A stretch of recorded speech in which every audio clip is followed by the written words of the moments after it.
మా మేడం ఏం చెప్పింది, నేను ఏం తీసుకువెళ్ళాను, మీరు తెలుసుకోవాలనుకుంటే ఈ వీడియో పూర్తిగా చూడండి. ఈ రోజు మా మేడం బ్రేక్ఫాస్ట్ ఏమేమి తింటాదో మీకు అయితే చూపిస్తాను. ఈ రోజు మా మేడం ఫోన్ చేసి ఒక హోటల్ పేరు అయితే చెప్పింది. దీనికి హోటల్ అనే కన్నా స్మాల్ బేకరీ అనొచ్చు. మిక్చర్ అనేది ఉంది, మన ఇండియా మిక్చర్ కి ఇక్కడ మిఠాయి అని పిలుస్తారు. ఒక డబ్బా ఒక దినార్ అయితే ఉంటుంది. నేనైతే 2 డబ్బాలు అయితే తీసుకున్నాను. అలానే ఇక్కడ చూసుకోవచ్చు చిప్స్ అయితే ఉన్నాయి, పిజ్జాలు ఫతాలు అంటారు దీనికి, చూడొచ్చు. నేను 2 మిక్చర్ డబ్బాలు అయితే తీసుకున్నాను. ఇక్కడ స్వీట్ అనేది ఉంది, చూడొచ్చు మీరు.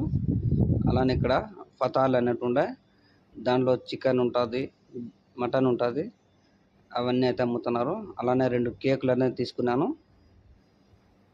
ఇక్కడ చూసుకోవచ్చు ఇంకా చాలా ఉన్నాయి, గులాబ్ జామున్లు కానీ ఉన్నాయి, చూడొచ్చు.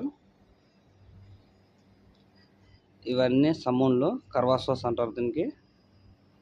ఎన్ని రకాలు ఉన్నాయి చూడొచ్చు.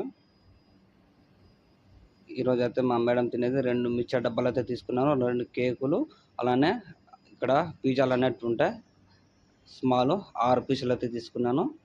ఇవన్నీ తీసుకుని అయితే ఇంటికి అయితే వెళ్ళాలా. నేను ఏమేమి తీసుకున్నానో వాటికి బిల్ అయితే 3 దినాల 400 పిల్స్ అయితే తీసుకున్నాడు కోవిడ్ డబ్బులు. 2 మిక్చర్ డబ్బాలు, 2 కేకులు, 6 పీసులు పిజ్జాలు.